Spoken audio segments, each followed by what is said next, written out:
பேசும்போதெல்லாம் உட்காந்து பார்த்து சிரிச்சுட்டு தானே இருந்தீங்க. அப்போ என்ன பண்ணீங்க? எல்லாரும் உட்காந்து சிரிச்சுட்டு தானே இருந்தீங்க. அதுக்கும் கை தட்டினீங்கல்ல. இப்போ ஒரு பெரிய அப்படியெல்லாம் இல்லை. நீங்கள் வந்து அப்படியெல்லாம் ஆட்சியெல்லாம் இழுக்காதீங்க. இது எப்பவுமே இருக்கக்கூடிய பிரச்சனை. இங்கே எளியவன் வலியவனால் வீழ்த்தப்பட்டு கொண்டே தான் இருக்கிறாங்க. எவ்வளவு நாள் தாங்க பொய்யாவே பேசுறது? இந்த வெந்தவனே சொன்னார், ஏங்க நீங்கள் என்னங்க இப்படி பேசிட்டீங்கன்னாரு. ஏங்க சும்மா போயிட்டு எவ்வளோ பொய் தான் பேசுவீங்க? ஏண்டா சும்மா அப்பா திரைப்படம் வந்து ரிலீஸ் ஆகி ஒரு வாரத்தில் கபாலி வருது. மொத்த தேட்டர்லையும் தூக்குறாங்க. வெள்ளி சனி ஞாயிறு கபாலி திரைப்படம் ஓடுது. திங்கட்கிழமை அபிராமி தேட்டரில் திரும்ப அப்பா போடுறாங்க. இவரோட பிரச்சனையில் இவரோட வேதனைகள்லாம் அடுத்தடுத்த வர காலங்களில் தீரும்னு நம்பிக்கை. நம்ம பிரச்சனை சொன்ன இல்லை வாடான்றதுக்கும் அவர் தான் மன்னிப்பு கேட்டார். என்னன்னா அவர் அதற்கான விளக்கமும் சொல்கிறாரு.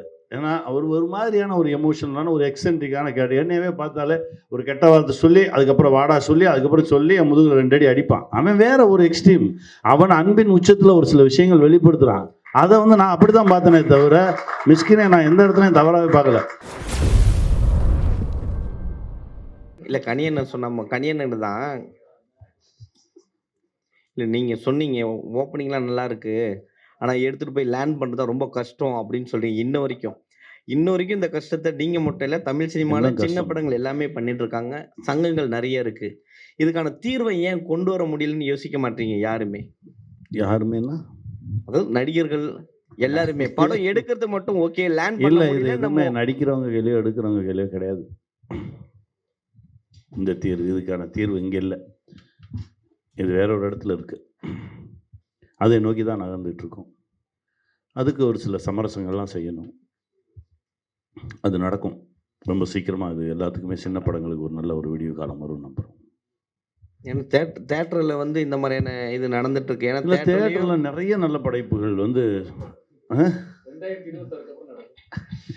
ஏண்டா சும்மா நிறைய நல்ல திரைப்படங்கள் வந்து தேட்டரில் கரெக்டாக தேட்டரே கிடைக்கிறது இல்லை. இப்போ நம்ம படத்துக்கெல்லாம் வந்து இந்த இவர் போய் பக்கத்து தேட்டரை திறந்து பார்க்குறாரு. ஒரு காம்ப்ளெக்ஸில் 3 தேட்டர் 4 தேட்டர் திறந்து பார்த்தா உள்ள ரொம்ப குறைவான மனிதர்கள் தான் இருக்காங்க. இவர் கேட்குறாரு, அந்த தேட்டர்லேயே போய் கேட்குறாரு, இந்த மாதிரி எங்கள் படத்தை இங்கே இன்னொரு ஷோ போடலாமே அப்படின்னு. நாங்கள் சும்மா கூட வச்சுருப்போம், ஆனால் போட மாட்டோம் அப்படின்னாங்க. இதுக்கு என்ன பதில் சொல்லுவீங்க? அப்படியே தான் நான் அமைதியாக வந்து என்கிட்ட சொன்னார், நீங்கள் வந்து பேசுங்க. ஏன்னா நான் பேசினாலும் அதுதான் சொல்லுவாங்க. நீங்கள் பேசும்போது கொஞ்சம் சீரியஸாக சொல்லியிருப்பாங்க, நான் பேசினா சிரிச்சுக்கிட்டே சொல்லுவாங்க. பதில் அதே பதில் தான். இதுதான் உண்மை. உண்மையை எப்போவுமே நம்ம ஒத்துக்கணும். நான் அது மட்டும்தான் சொல்லிக்கிட்டே இருப்பேன். ஏன்னா இவர் ஒவ்வொரு வாட்டி என்னை கூப்பிடும்போது எனக்கு ஒரு சின்ன குற்ற உணர்ச்சி இருந்துக்கிட்டே இருந்துச்சு. என்னடா இவர் கூப்பிட்றாரு, ஆனால் நம்ம நினச்ச தளத்தை தேட்டரிக்கெல்லாம் அந்த படம் தொடலையே அப்படின்னு சொல்லி எனக்கு ஒரு உறுத்திக்கிட்டே இருந்துச்சு. ஏன்னா இது வந்து உலகம் பூரா போகும், உலக மக்கள் பூரா பேசுவாங்க. மொழி தெரியாமல் வேறு லாங்குவேஜ், அதாவது தமிழில் பார்த்துட்டு தெலுங்கில் ஒருத்தர் வந்து விமர்சனம் போட்டிருந்தார். இது ஏன் தெலுங்கில் வரல அப்படின்னு சொல்லி தெலுங்குலேயே ஃபுல் விமர்சனம் போட்டிருந்தார். அதை தமிழ் மொழியாக்கம் பண்ணியெல்லாம் எனக்கு அனுப்புவாங்க. இது நடக்கும்னு தெரியும். நான் என்ன சொன்னேன், இது 5 கோடி இல்லை 50 கோடி கூட பார்ப்பாங்க. இன்னொரு 15 நாள் கழித்து பார்த்தா 50 கோடி நிமிஷம் கூட போயிருக்கும். இது அதற்கு எல்லாவற்றுக்கும் தகுதியான ஒரு திரைப்படம். ரொம்ப அற்புதமான ஒரு திரைப்படம். இது நடக்கும். ஆனால் தேட்டரிக்கலாக இது வந்து நம்ம நினச்ச மாதிரி ஒரு இடத்த தொடலை. இன்னொரு விஷயம், பல தேட்டரில் இல்லை. என் ஊரில் என் டிஸ்ட்ரிக்ட்லேயே இல்லை, விருதுநகர் மாவட்டத்திலே போடல. 10 நாள் கழித்து ஏதோ வந்துச்சு அப்படின்னாங்க. அதாவது எங்கே போய் கேட்குறது, யார்கிட்ட கேட்குறது, யார் இதை எக்ஸிக்யூட் பண்ணுறது, ஒன்றுமே தெரியல. இது என்னென்னா ஒவ்வொரு முறையும் அப்படி நடக்கும். ஏன்னா ஒரு ஒரு ஒரு ஒரு கடைசி நேரத்தில் ஒரு சின்ன செக் வைப்போம். என்னென்னா இந்த மாதிரி சின்ன தயாரிப்பாளர்கள் மொத்தமாக காசை கொண்டு வந்து படம் எடுக்கிறது இல்லை. அவங்க கையிலேருந்து கொஞ்சம் எடுத்துகிட்டு வருவாங்க, அப்புறம் ஒரு இடத்துல கொஞ்சம் கடன் வாங்கியிருப்பாங்க. இப்போ அவங்க கையிலேருந்து எடுத்துகிட்டு வந்தது வச்சுருவோம், அது நம்ம கைக்கு மெதுவாக கூட வரட்டும். ஆனால் அந்த ஒரு இடத்துல கடன் வாங்கியிருக்கோம்ல, அந்த வாங்கின கடனை வட்டியோடு அந்த ரிலீஸுக்கு முன்னாடி திருப்பி கொடுத்தால்தான் அவங்களுக்கு கிளியரன்ஸ் கிடைக்கும். அதை நோக்கி அந்த பயத்தில் போகும்போது இந்த கடைசி ஒரு வாரம் 10 நாளைக்கு முன்னாடி ஒரு ப்ரெஷர் வரும். அந்த ப்ரெஷரில் எங்கேயாவது கொண்டு போய் கொடுத்துருவோம், ஏதாவது ஒன்று பண்ணிடுவோம், வாங்கிடுவோம், அந்த படத்தை ரிலீஸ் பண்ணிடுவோம். அந்த ப்ரெஷரில் போகும்போது தான் தடுமாறும். அந்த தடுமாற்றம் இல்லாமல் ஒரு சிலர் நிற்கிறாங்க, அவங்க சரியான ஒரு விஷயத்தை பண்ணுறாங்க. இதே தடுமாற்றம் தான் மாணிக்கத்திலே நடந்தது. நான் எங்கேயோ இருந்தேன், ஏங்க இருங்க இருங்க இருங்கன்றக்குள்ளே ஒரு ஒரு ஒரு ஒரு ஒரு பதட்டமாக ஒரு விஷயம் நடந்துருச்சு. இது வந்து மாணிக்கத்துக்கு மட்டும் இல்லை, அப்பாவில் நடந்தது, தொண்டனில் நடந்தது, சாட்டையில் நடந்தது, அடுத்த சாட்டையில் நடந்தது. நான் என் படங்களே எல்லா படத்துலேயும் இதுதான் நடந்துகிட்ருக்கு. பரவாயில்ல, எங்கேயாவது ஒரு சரியான ஒருத்தர் கையை பிடிச்சிக்க மாட்டோமா? சரியான ஒரு கை, ஒரு நல்ல படம்ப்பா வாப்பா. ஏன்னா இங்கே அங்கீகாரம்ன்றது ரொம்ப லேட்டாக தான் கிடைக்கும். நீங்கள் 50ஆம் நாள் போஸ்டர் இன்றைக்கி படம் ஓடிட்டுருக்கு பேபி ஆல்பர்ட்டில். 32 நாள் ஆச்சா? 32 நாள் ஆச்சு ஓடிட்டுருக்கு. 35 நாள் ஆச்சு ஓடிட்டுருக்கு. இன்றைக்கும் அந்த தேட்டர் உரிமையாளர் அந்த உரிமையாளர் மாரியப்பன் சொல்லிட்டாரு, 50 நாள் வரைக்கும் இந்த படத்தை நான் ஓட்டியே ஆவேன், எத்தனை படம் இருந்தாலும் பரவாயில்ல. அவர் பெரிய சினிமா காதலர். நன்றி மாரியப்பன். என்னன்னா படம் இருக்கு, பட் என்னன்னா அது அந்த அது வேலையை அது முதல் ஒரு 3 நாள் 4 நாளில் செஞ்சிடணும். இல்லைன்னா அது அவ்வளோதான், அது வந்து புறந்தள்ளப்படும். அதுதான் நடந்தது. இருந்தாலும் தன்னுடைய மூச்சை பிடித்து கொண்டு இந்த படம் மாணிக்கம் தனக்குள்ளே இருக்க உண்மை தன்மையால் இவ்வளோ தூரம் அது நின்றுட்டுருக்கு. ஓடிடியில் வந்த பிறகும் தேட்டரில் இருக்கிற படம் ரொம்ப குறைவு. அதில் மாணிக்கமும் நின்றுட்டுருக்குன்றது ரொம்ப பெருமையாக இருக்குது. பட் இந்த தவறை திரும்பவும் செய்யாமல், அதாவது 50ஆம் நாள் போஸ்ட் ஓட்டினா கூட பார்க்காமலே போயிடுற கூட்டமெல்லாம் இருக்குது. அதான் அந்த பக்கம் பார்த்துறாத, ஏதோ 50ன்னு ஒட்டியிருக்காங்க, அதில் கூட கௌரவ குறைச்சல். அது அந்த அந்த அங்கீகாரத்தை கொடுப்பதற்கான மனசே வராது. அது கேபி சார் அப்போவே சொல்லுவார், என்கிட்ட சொல்லுவார், உன்னை வந்து அவ்வளோ சீக்கிரமாலாம் ஒத்துக்க மாட்டாங்க, நீ உயர உயர பறந்துக்கிட்டே இரு, உன்னை நோக்கி கல் எறிஞ்சிக்கிட்டே இருப்பாங்க, எந்த கல்லையும் சிக்காமல் நீ பறக்கணும், எரியறவன் கை வலிக்கணும், அப்போ தான் ஒத்துக்குவான், அத்தனை வெற்றி நீ கொடுக்கணும், தொடர்ந்து வெற்றி கொடுத்துக்கிட்டே இருக்கணும், ஒரு 6-7 முறை வெற்றி வெற்றி வெற்றின்னு பார்த்து அப்படின்னு தான் ஓஹோ நிஜமாகவே இவன் ஜெயிச்சுட்டு தான் இருக்கானோ அப்படின்றதெல்லாம் தோணும். அப்படி தான் வருவாங்க, அவ்வளோ ஈஸியாக உனக்கு அங்கீகாரம் கிடைக்காது அப்படின்னு சொன்னார். அதுதான் நடந்துகிட்ருக்கு. பரவாயில்ல, விதைச்சிக்கிட்டே இருப்போம். ஒரு முறை என் குழந்தையோடு உட்கார்ந்துட்டு இருக்கும்போது நான் தைரியமாக எடுத்து போட்டேன் என் படம். அந்த பாரு, இது பாரு, இது பாரு, இது பாரு, இது பாருன்னு என் கையில் சொல்கிறதுக்கு 10 படம் இருந்துச்சு. இது போதும் நான் சினிமாவுக்கு வந்ததுக்கு, நான் அப்படி தான் பார்க்குறேன். ஆனால் என் நண்பன் நந்தா ஒவ்வொரு முறையும் பேசும்போதும் அந்த தன்னம்பிக்கையின் உச்சத்தில் பேசுவார், விடவே மாட்டார். அவர் விடவே இல்லை, இந்த நொடி வரைக்கும் மாணிக்கத்தை புட்டுச்சு அப்படியே நிற்கிறாரு. அவர் ஆசைப்பட்டதை தாண்டின ஒரு வெற்றி அவருக்கு கிடைக்கும் நான் நம்பினேன். கண்டிப்பாக கிடைக்கும், தெலுங்கில் கிடைக்கும், அடுத்த மொழி வேறு மொழிகளில் எடுக்கிறதுக்கான பேச்சுவார்த்தை நடந்துகிட்டு இருக்கு.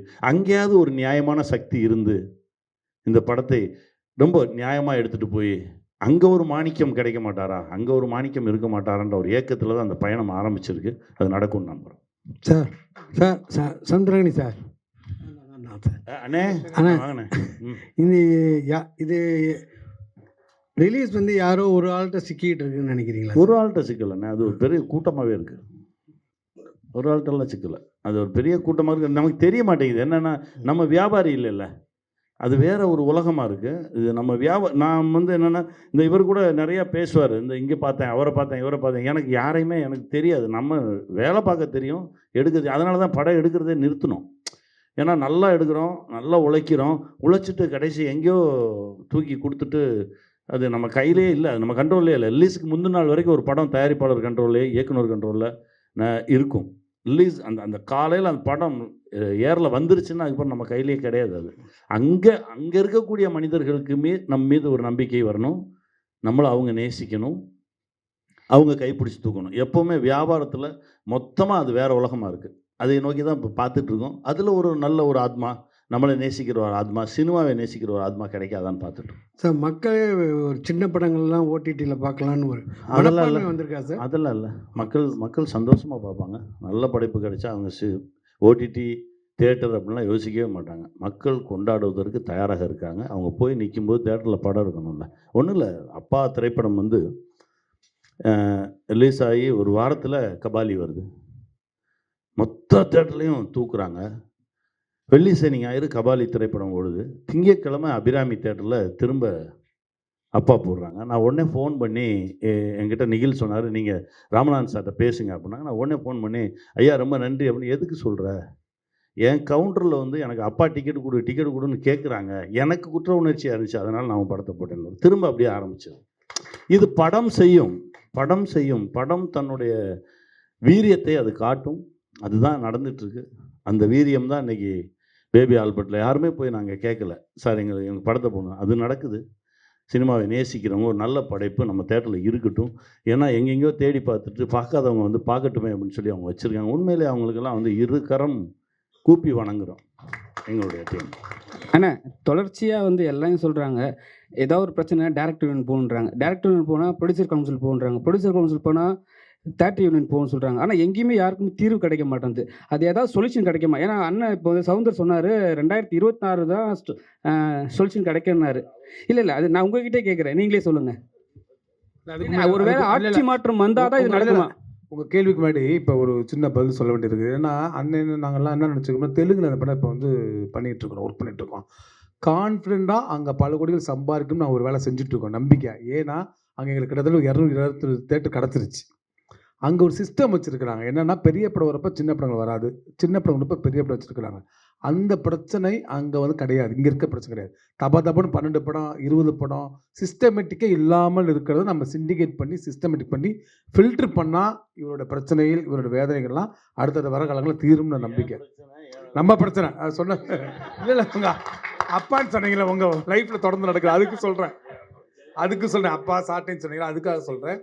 அந்த சிஸ்டமேட்டிக்காக சின்ன படம் வரப்போ பெரிய படம் வரக்கூடாது, ஒரு அதர் டப் பண்ணி வரக்கூடாது, 12 படம் வரக்கூடாது. நம்ம வந்து ஃபில்டர் இல்லைண்ணே. இப்போ இது வந்து நான் நேரடியாக கேட்குறேன், ஏடிஎம்கே இருக்கும்போது இந்த பிரச்சனைலாம் உங்களுக்கு கிடையாது அவ்வளோவா. ஆனால் வந்து இப்போ ஒரு பெரிய அப்படியெல்லாம் இல்லை, நீங்கள் வந்து அப்படியெல்லாம் ஆட்சியெல்லாம் இழுக்காதீங்க. இது எப்போவுமே இருக்கக்கூடிய பிரச்சனை. இங்கே எளியவன் வலியவனால் வீழ்த்தப்பட்டு கொண்டே தான் இருக்கிறான். இது வந்து நீங்கள் இந்த ஆட்சி அந்த ஆட்சியெல்லாம் சொல்லவே சொல்லாதீங்க. இங்கே வலியவனுக்கு தான் இங்கே வந்து பலமே தவிர எளியவன் நான் நல்லவன் மாணிக்கம் மாதிரி ஒருத்தன் நான் மாணிக்கம் படம் நீங்க இங்க அங்கெல்லாம்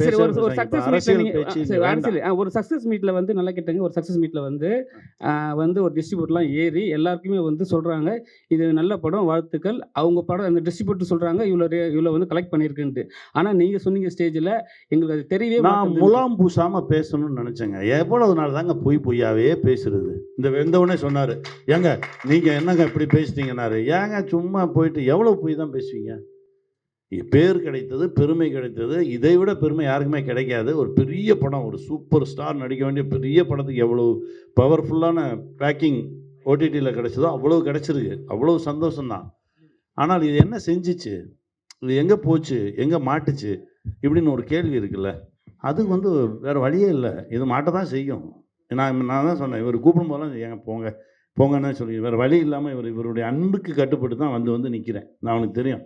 ஏன்னா எனக்கு ரொம்ப உள்ள ஒரு பெரிய ஏன்னா இப்போ அடுத்த சாட்டை பண்ணும்போதாவது க்ளீனாக சொன்னாங்க 125 தேட்டர் இந்த இருக்குது தேட்டர் லிஸ்ட்டு, நீங்கள் கூட பேசிங்க நம்பரோடு கொடுத்தாங்க. அந்த படமும் லாஸ்ட் தான் எனக்கு.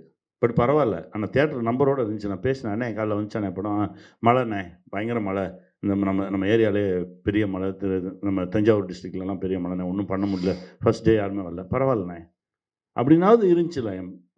ஏதோ ஒரு காரணம் இருக்கணும்ல. நீ எங்கே இருக்கீங்கன்னே தெரியாமல் சுற்றுறது இருக்கு பாருங்கள், அதுதான் பெருஞ்சுத்து. மாணிக்கத்துக்கு முலாம் பூச முடியாதுண்ணே. இன்னொன்று இப்போ வந்து டிஜிட்டல் மயமான ஒரு நேரத்தில் இது ரவியன்னு சொல்லலாம், நீங்கள் சொல்லலாம், நந்தா பெரியசாமி சார் சொல்லலாம், யாருனாலும் சொல்லலாம். ஒரு காலத்தில் பார்த்தீங்கன்னா படம் வந்ததுன்னா நேரடியாக தேட்டரில் போய் பேசலாம், டிஸ்ட்ரிபியூட்டர் கிட்ட வச்சு அவங்க பேசலாம். ஆனால் இப்போ டிஜிட்டல் மயம் வந்ததுக்கு பிறகு இப்போ டிஜிட்டல் மயத்துக்கு காசு கட்டணே சுற்றிட்டு இருக்காங்க. நிறைய படங்கள் அப்படியே தேக்கத்தில் நிற்கிது, பல படங்கள் 1600 படங்கள். ஸோ ஒருவேளை இந்த டிஜிட்டல் மயம் இல்லாமல் இருந்தால் இந்த படங்கள் ரிலீஸ் ஆகிறதுக்கான வாய்ப்புகள் இருக்குமா? ஓடிடி தளங்கள்லாம் வராமல் இருந்தா? அது எப்பயுமே சினிமா பின்னோக்கி போகாது, பரிணாம வளர்ச்சியில பார்வேர்டு தான், பேக்வேர்டே கிடையாது. கியூப்னு ஒரு இதை வச்சிடறாங்க. அதுக்கே நம்ம வந்து ஒரு 10 தேட்டர்னு வைங்களேன், ஒரு தேட்டருக்கு 2 லட்சம் வச்சா கூட வந்துருமே உங்களுக்கு 20 லட்சம் ரூபா. அது பிரிண்ட்டுக்கு போகிற காசு தான், அதெல்லாம் ஒன்றும் இல்லை. வழக்கமாக பிரிண்ட்டுக்கு போகிற மாதிரி காசு. இப்போ இன்னொரு விஷயம் இல்லாமல் இருந்திருந்தால் இருக்குல்ல, நாளைக்கு இன்னொன்று புதுசாக வரும்ல, அதுதான் கூட தான் நம்ம ஃபைட் பண்ணணும். பின்னாடி அதுக்கு போய் ஆலோசிச்சு அது இருந்திருந்தால் நடந்திருந்தாலும் பேசுகிறது விஷயமே இல்லை தம்பி. இன்றைக்கி இது இருக்குது, நாளைக்கு எது தாண்டி அட்வான்ஸாக வேறு ஒன்று வரும். அதுக்கு என்ன பதில் செய்ய போகிறோம், அதுக்கு எப்படி நம்மளை தயார்படுத்திக்க போகிறோம்? ஏன்னா இன்னைக்கு ஓடிடி தளங்கள்ல ஓடிடி தான் காப்பாத்துச்சுன்னு நான் சொல்றேன்ல. இல்ல ஓடிடி வந்ததுனால தான் காப்பாற்றப்பட்டுச்சு. ஆனா ஓடிடி தான் இன்னைக்கு கொஞ்சம் அழிச்சிக்கிட்டு இருக்குன்னு. அதெல்லாம் இல்லவே இல்லை, ஓடிடி தான் மாணிக்கம் மாதிரி படங்களை எல்லாம் காப்பாத்துது. இல்ல சார், மாணிக்கத்துல அவங்களுக்கு பிடிக்கணும், அதெல்லாம் கிடையாது. சமுத்திரக்கனி இருக்கான்றதுக்காக இது நடக்கவே இல்லை, முதல்ல அது புரிஞ்சுங்க. அப்படியெல்லாம் கிடையாது, நல்ல படைப்புகள். நான் ஆகால வேலை பார்த்தேன், ஆகால நான் ஒரு 1 இயர் ஒர்க் பண்ணும்போது அவ்வளவு நல்ல படைப்புகளை நாங்கள் உள்ளே கொண்டு வந்திருக்கோம். அதனால் நல்ல விஷயமாக இருந்தால் அது என்னென்னா ஒரு 5 டீம் உட்காந்து பார்ப்பாங்க. இப்போ நம்ம நார்மலாக படம் பண்ணுற மாதிரி எல்லாம் படக்குன்னு என்ன ஒருத்தர் பார்த்து முடிவு எடுக்கிறது கிடையாது ஓடிடியில். ஓடிடியில் இப்போ வந்து ஒருத்தர் பார்க்குறாரு அப்படின்னா அவர் பார்த்து அவருடைய உயர் அதிகாரிகள் அவங்க பார்க்கணும். எல்லாருடைய கருத்தும் ஒத்த கருத்தாக இருந்தால் மட்டும்தான் அது மேலே வரும். இது வந்து இவர் நமக்கு தெரிஞ்சவர், இவர் பக்கத்து வீட்டுக்காரர், அதெல்லாம் இப்போ இல்லவே இல்லை. தரம் இருந்தால் மேலே வரும். அப்படி தான் அந்த தரத்துலேயும் மேலே வந்து தான் அது நின்றுச்சு. மாணிக்கம் எந்த விதமான சப்போர்ட்டும் இவர் கூட கேட்டார், நீங்கள் சொல்லுங்கள் அப்படின்னு. சொல்லவே மாட்டேன். என் குழந்தைன்றக்கா நீ வாங்கிக்கோங்க, நான் எப்படி சொல்ல முடியும்? நான் இதில் என் மேலே பெரிய வருத்தமெல்லாம் இருந்துச்சு. ஆனால் அதுவாக அந்த ஒரு போஸ்டரை பார்த்து தான் அதுவாக தன்னை நோக்கி இழுத்துது அவங்கள. அப்படி தான் நடந்துச்சு. டைரக்ட் சார் ஆக்சுவலாக லாட்ரி வந்து இங்கே இருக்கும் பொழுது பல குடும்பங்கள் அழிஞ்சிடுச்சு அந்த லாட்ரி வரும்போது. அதனால தான் அதை வந்து அரசாங்கம் வந்து தடை பண்ணி அதை நம்ம இது பண்ணோம். ஆனால் வெளி மாநிலத்தில் இருக்குது. ஸோ அப்படி இருக்கிற டைமில் லாட்ரியை பற்றி ஒரு ப்ரொமோஷன் அதுலேருந்து கொண்டு வரணுன்ற நோக்கம். இல்லை, இது வந்து லாட்ரி கதை கிடையாதுங்க, நேர்மையான கதை.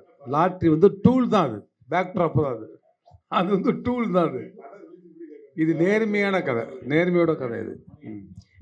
இல்லை கன்னியன் நீங்கள் கேட்டீங்களா, அதுக்கு நான் பதில் சொல்கிறேன். பாருங்க, எல்லா படங்களும் ஓட்டிட்டு வாங்க மாட்டாங்க.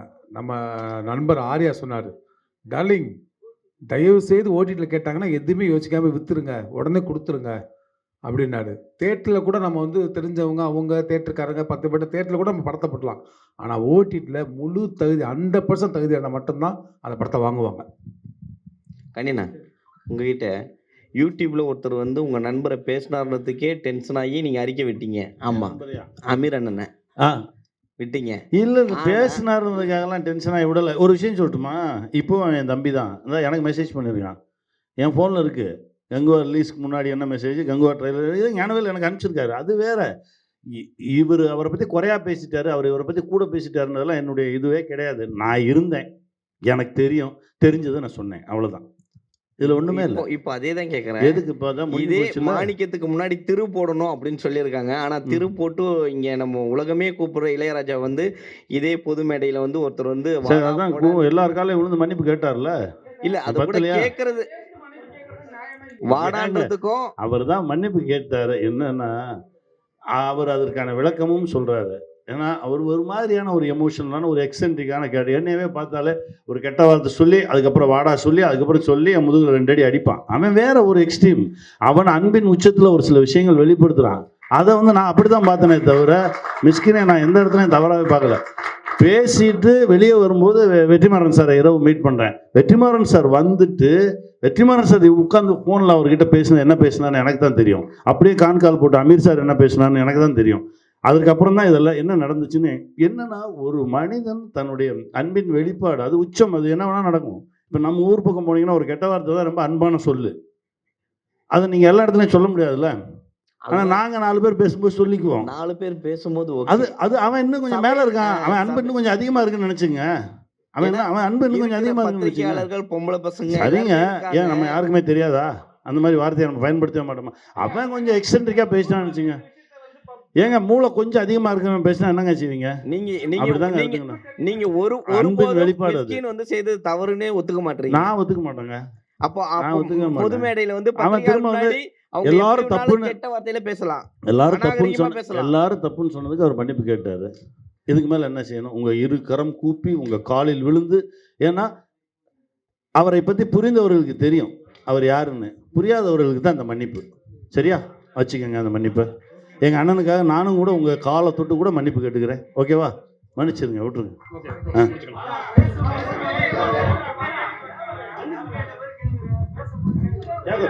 பேசும்போதெல்லாம் உட்காந்து பார்த்து சிரிச்சுட்டு தானே இருந்தீங்க. அப்போ என்ன பண்ணீங்க? எல்லாரும் உட்காந்து சிரிச்சுட்டு தானே இருந்தீங்க. அதுக்கு கை தட்டினீங்கல்ல. அவர் பேசும்போதெல்லாம் உட்காந்து சிரிக்கிறது. வாழ்க. வெல்வம். நல்ல விஷயம். எல்லாத்தையும் பார்த்ததுல ரொம்ப பெரும் மகிழ்ச்சி, ரொம்ப சந்தோஷம்.